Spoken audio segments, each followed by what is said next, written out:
ఢిల్లీలో ఘనంగా జరిగాయి. ప్రధానమంత్రి నరేంద్ర మోదీ ఎర్రకోట వద్ద జాతీయ జెండాను ఆవిష్కరించారు. ఈ సందర్భంగా జాతిని ఉద్దేశించి ప్రసంగించిన మోదీ కేంద్ర ప్రభుత్వం చేపట్టిన పథకాలు, దేశం ఎదుర్కొంటున్న కీలక సవాళ్లు, ఆర్థిక వ్యవస్థను పరిపుష్టం చేసేందుకు చేపట్టిన సంస్కరణలను దేశ ప్రజలకు వివరించారు. స్వాతంత్ర సంగ్రామ ప్రేరణతో దేశం ముందుకు సాగుతోంది. ఆత్మనిర్భర్ భారత్ పేరుతో దేశం ముందడుగు వేయడానికి సిద్ధమైంది. కరోనా విపత్కర సమయంలోనూ దేశం ఒకటై నిలబడింది. 25 ఏళ్లు వచ్చిన ప్రతి బిడ్డ కూడా సొంత కాళ్లపై నిలబడాలని కుటుంబం కోరుకుంటోందని ఆయన చెప్పారు.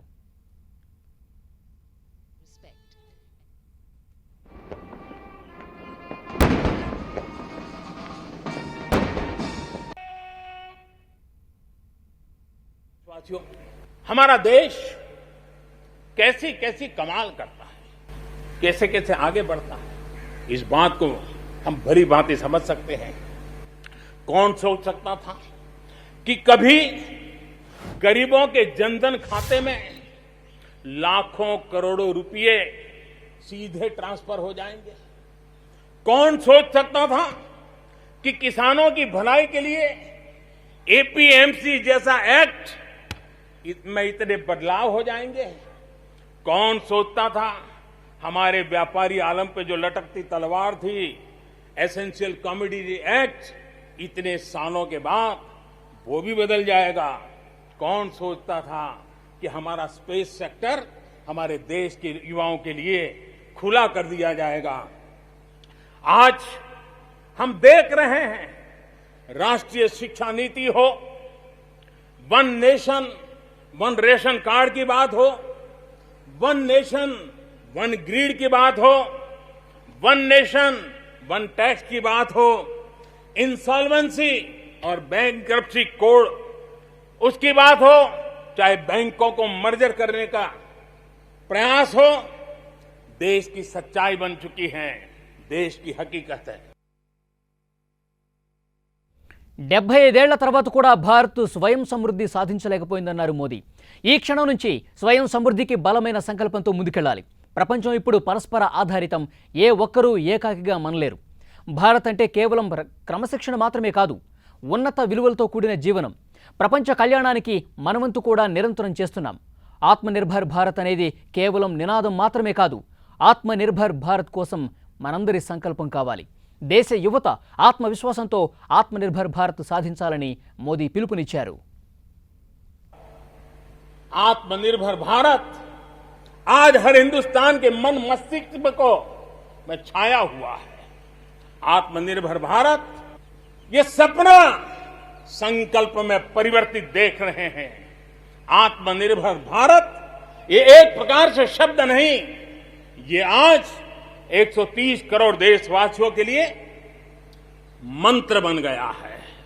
हम जानते हैं, जब मैं आत्मनिर्भर की बात करता हूं, हम में से जो भी 25-30 साल की उम्र से ऊपर होंगे, उन सबने अपने परिवार में अपने माता पिता या अपने बुजुर्गों से सुना होगा कि भाई बेटे बेटी अब 20 साल 21 साल के हो गए हो, अब अपने पैरों पर खड़े हो जाओ। 20-21 साल में भी परिवार संतानों से अपने पैरों पर खड़े होने की अपेक्षा करता है। हम तो आजादी के 75 वर्ष के एक कदम दूर है, तब हमारे लिए भी भारत जैसे देश को अपने पैरों पर खड़ा होना अनिवार्य है। आत्मनिर्भर बनना अनिवार्य है।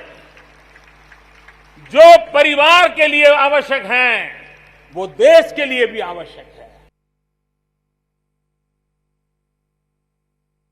लक्षावधि कोरोना वॉरियर्स, चाहे डॉक्टर हो, नर्सिंग हो, सफाई कर्मी हो, एम्बुलेंस चलाने वाले लोग हो, किस किस के नाम गिनाऊंगा। उन लोगों ने इतने लंबे समय तक जिस प्रकार से सेवा परमो धर्मः इस मंत्र को जी करके दिखाया है, पूर्ण समर्पण भाव से मां भारती के लालों की सेवा की है, ऐसे सभी कोरोना वॉरियर्स को भी मैं आज नमन करता हूं। इस कोरोना के कालखंड में अनेक हमारे भाई बहन इस कोरोना के संकट में प्रभावित हुई है। कई परिवार प्रभावित हुए, कईयों ने अपनी जान भी गंवाई है। मैं ऐसे सभी परिवारों के प्रति अपनी संवेदनशीलता प्रकट करता हूं और इस कोरोना के खिलाफ मुझे विश्वास है 130 करोड़ देशवासियों की अदम्य इच्छा शक्ति, संकल्प शक्ति हमें उसमें भी विजय दिलाएगी और हम विजयी होके रहेंगे। मुझे विश्वास है कि पिछले दिनों भी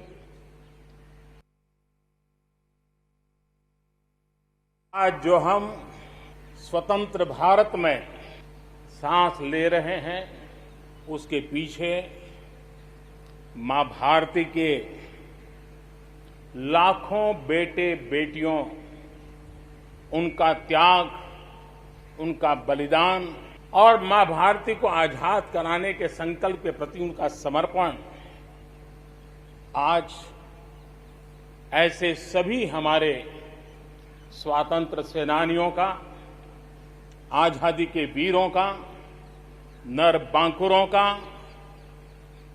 वीर शहीदों का नमन करने का ये पर्व है।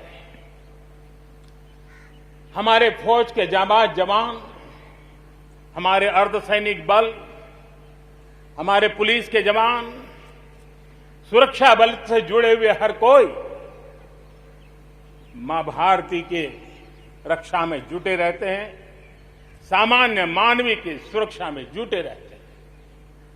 आज उन सबको भी हृदयपूर्वक, आदरपूर्वक स्मरण करने का, उनके महान त्याग तपस्या को नमन करने का पर्व है।